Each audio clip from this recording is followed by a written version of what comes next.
This is Pav Bambra here for PSB Sports. I'm at the Andrea Scarpa, Harry Davis and Katie Taylor press conference here today at the Landmark London. As you can see with me, boxing manager, Mr. Ambrose Mendy. Ambrose, thank you so much for talking to me. How are you, my friend? I'm very well, and it's a pleasure every time. Without you guys, remember, they have a hard job selling boxing. So don't put yourself down, put yourself up. Thank you very much, Ambrose. Appreciate that. Ambrose, firstly, talk to me about some of the fighters you have on the bill. Are you managing anyone in particular on the bill on Saturday night? Yeah, I'm part of Team Ball. Sure. Here at the present moment, I exclusively advise Jake Ball, who's fighting for the WBC international title. So, to apologise, WBA international title. And it is his first title fight as a professional. He's 7-0 at the present moment. Tremendous prospect. Trained by that indomitable spirit, which is Jim McDonald. So yeah, it's quite cosy. His dad, who I work with in advising, is really knowledgeable about the machinations of boxing, particularly early phase. And this bill, which they're appearing on Saturday, is in some ways unique. I think it's the most talent-laden non-world title, and I mean senior world title, boxing program been put on for many years. You've seen the fact that O'Hara Davis, of course, who's been a best kept secret for perhaps the last 2 years, is now going the whole hog. You know, jumping up to WBC silver, which, as you probably know, gives him a world top 10 ranking. Jake Ball is fighting for the WBA International, that will give him a top 15 ranking. And then what you do is you tread water for a little bit. You have fights where you incrementally increase your reputation and also your assuredness, because in boxing you absolutely need to be confident and obviously experienced. You can be those two, you know you're ready to move up levels. So, yeah. Ambrose, sorry, I've got to ask you about the man in the moment, IBF super middleweight champion James Degale.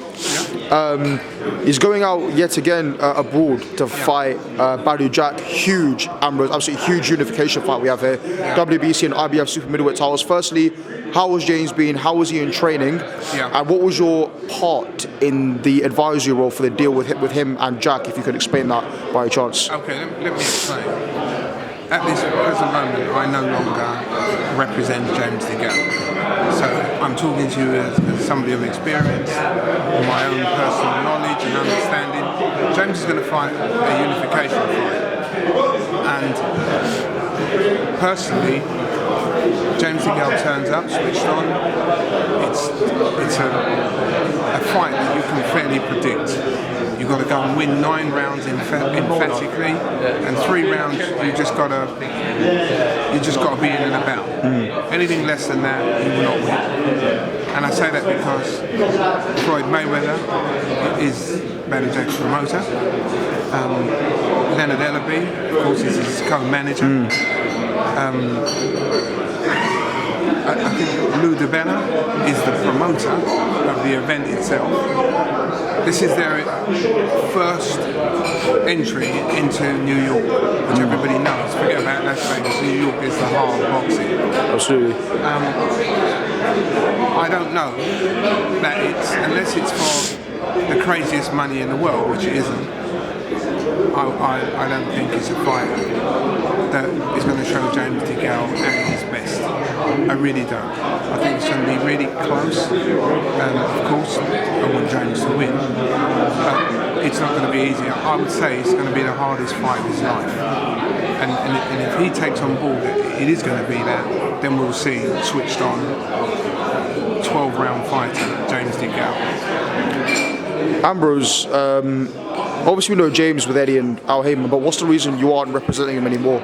Simply we had an agreement. It was time constrained, and we couldn't reach agreement going forward. Okay. So Plain and simple. Simple as that. Fair enough. No hardships, no nothing. That's it.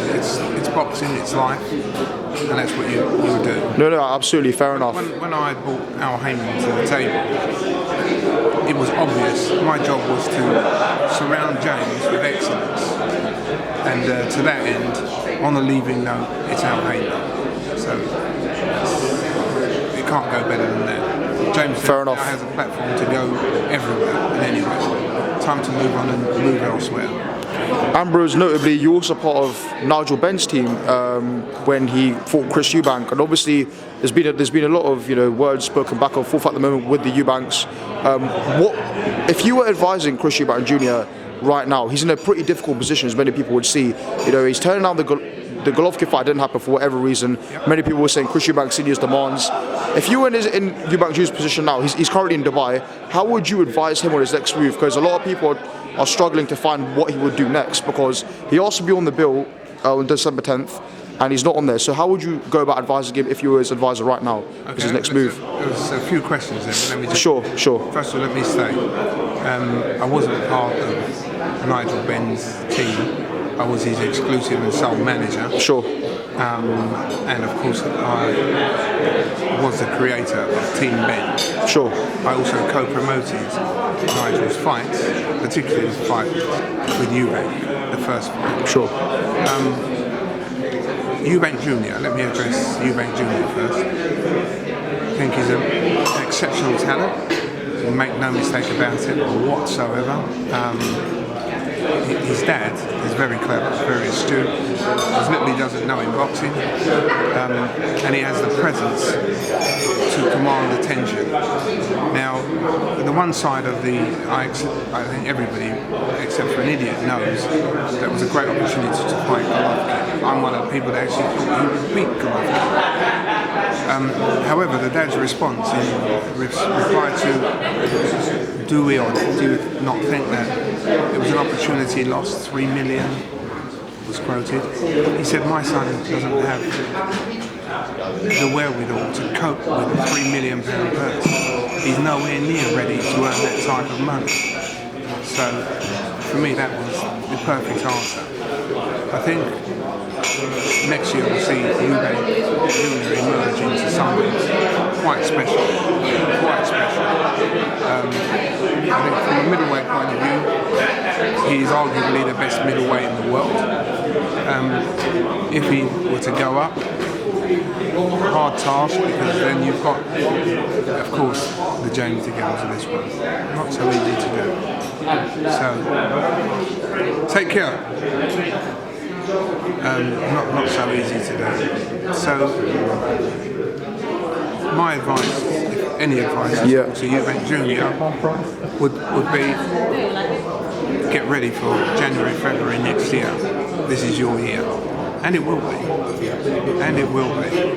If you look at the people that Eubank Jr. has fought, and that's just when you get a moment, just go and Google it or go and watch it. He has ruined each of his last 6, 7 opponents, ruined. They're not the same person anymore. And that's on the way up to a world title. It's not being a world champion and picking inferior opponents. There are a lot of people who perhaps should know better talk the father down. I think they'll be eating humble pie 12 months from now. They will be. We'll see. Absolutely, Ambrose Mendy, thank you so much for your time today. I really appreciate it. And are you going to be on Saturday night? Oh yeah, absolutely, yeah. Awesome. So we'll see you on Saturday night, and all the best up until then, my friend. Thanks a million.